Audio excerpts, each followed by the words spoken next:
After 4 years, it has happened. Halo MCC, the Masterchief Collection, officially has a larger player base than Halo Infinite. What's up everybody? We've got a lot to talk about today, from Tony Hawk's Pro Masterchief to Halo MCC having a massive resurgence. We've even had people talking about new Halo games, specifically that the next game will be campaign only. That is something we've spoken about on the channel a little bit, but since it is a hot topic, I'll go through what's going on. We also have more information about Project Eco, and apparently that title is being updated every 6 hours. This indicates it's really being worked on quite extensively, maybe for a reveal at the 2025 World Championships. Who knows? And lastly, we have Halo Infinite, and people have been really enjoying the new Counter-Strike mode. If you want a full breakdown, I'll link the last video in the description. It is great fun. There will be updates for that new game mode in the near future with extra balancing changes. But with that said, let's get into the video. So first up today, and it's quite major news, Halo MCC, the Masterchief Collection, for the first time since Halo Infinite launched, has a higher population. In terms of Xbox population, they're neck and neck, with Steam charts actually having MCC ahead. I combine both because so many people just reference Steam. It is not a true representation when people just show the Steam charts, so I wanted to combine both. With that in mind, Halo MCC is currently on sale, and because of that, the game is doing really well. Of course, that accounts for the uptick in population, but while we are on the topic of population, that's why I'm talking about it, I want to use this opportunity to point out two really bad things with both the Masterchief Collection and Halo Infinite that have seemingly been lost in the cracks, so I want to bring some awareness to it. First up, Halo Infinite. Every single friend I've had try out the game again after an extended break has had horrible sign-in difficulties. Lots of people online are being hit with this black box failed login screen after an extended hiatus on the game. This takes around 45 minutes to fix, even if you know the solution. Many people have no idea, and it hasn't got fixed in ages. Basically, you need to go into your Windows credentials on your PC and clear every single login out, then go and sign in again. This takes so much effort that people will often just go and play something else, and I can't blame them. Halo MCC, on the other hand, has an equally bad problem. So many of you watching this video tell me you own the Microsoft Store version. For those of you who don't know, that version of the game cannot play matchmaking at all. Like, the entire platform is bricked, and you cannot connect to any matchmaking lobbies at all if you own the Microsoft Store version of Halo MCC. I'm not sure what the issue is exactly, but as someone who cares about the franchise and wants as many people to play and enjoy it as possible, both populations could be much higher than they currently are if these two massive bugs were fixed respectively. In any case, it seems like people are loving classic Halo at the moment. Even Halo Infinite just had a Halo 3 update, and I think going forward, Infinite actually has Halo Reach Invasion on the way. Forgers have recreated Boneyard from Halo Reach, but also Breakpoint from the original Noble Map Pack DLC, an invasion map with the Falcon, so that might be when the Falcon comes out too. Also, in terms of new Halo Infinite content, we seem to be getting Halo 5 Guardians Warzone as well, something I covered last week. I think we'll see this for Halo 5's 10th anniversary. In terms of classic Halo and the Masterchief Collection, I really think with so many people going back and playing the game that the playlists deserve to be rotated. New matchmaking options should be the goal. You have 5 to 6 games, all with their unique options. New rotational playlists would really be appreciated by the fans. Even if they're fan-made and then Halo Studios just swaps the playlist over, it would really go a long way for the game. Halo Reach has multi-team 3v3 v3 v3, 12 players. That was so fun. You could even do a dedicated invasion month since no one plays it in the ranked playlist. Mix it up with unique and rare modes that players would love to play. You have Ninja Assassins from Halo 4, Fiesta Juggernaut from Halo 3. You could even do the rare Halo 3 double XP weekends from the Bungie era that people might not have ever played. You could even do a dedicated playlist for sword flying on Halo 2. The skies are the limit for Halo the Masterchief Collection in terms of content, and I really wish that was taken advantage of. Now, speaking of new classic Halo content as well as sword flying, you gotta check this out. On Halo 2 Project Cartographer, which is the definitive way to play Halo 2, the absolute legends over there are restoring cut content from Bungie's original Halo 2. That, by the way, have never been in matchmaking before. The game mode Headhunter, which eventually launched on Halo Reach, is being added to Halo 2. Headhunter on Halo 2 was cut content, but it will be launching on Halo 2 Project Cartographer with a future update. If you don't know how the game mode works, you kill an enemy, pick up the skull, take it to the zone to score. There's even a game mode out right now that allows sword flying in matchmaking. I have so many ideas of cool things I could do with this, it's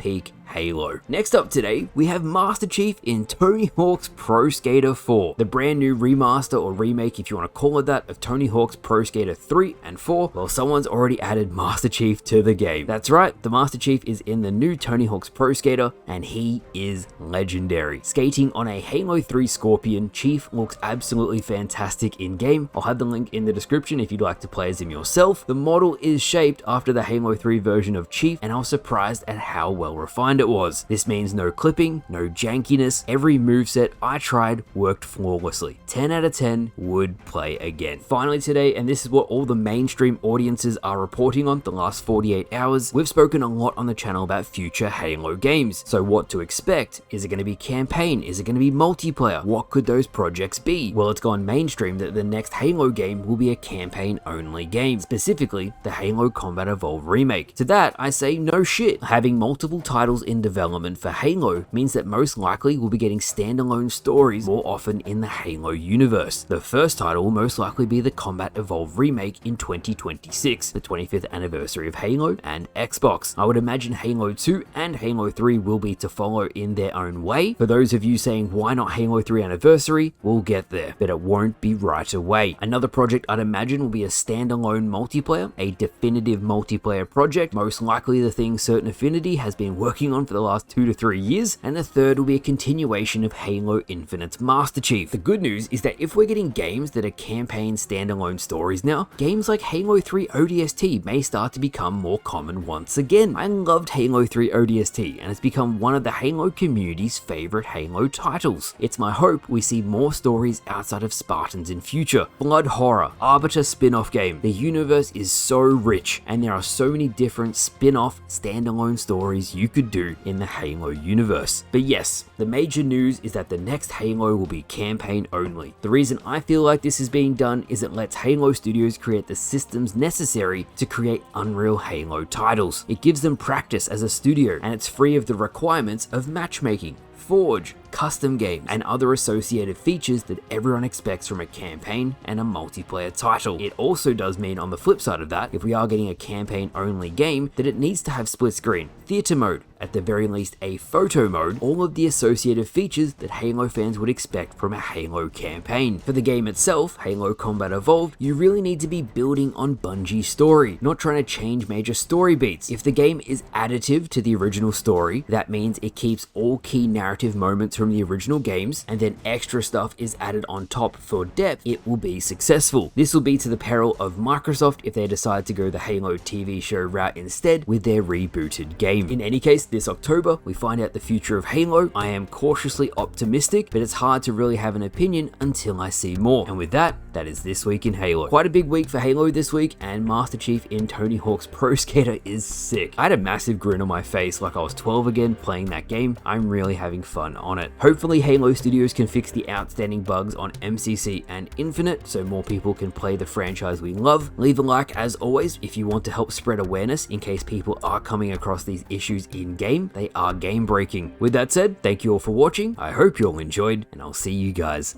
later.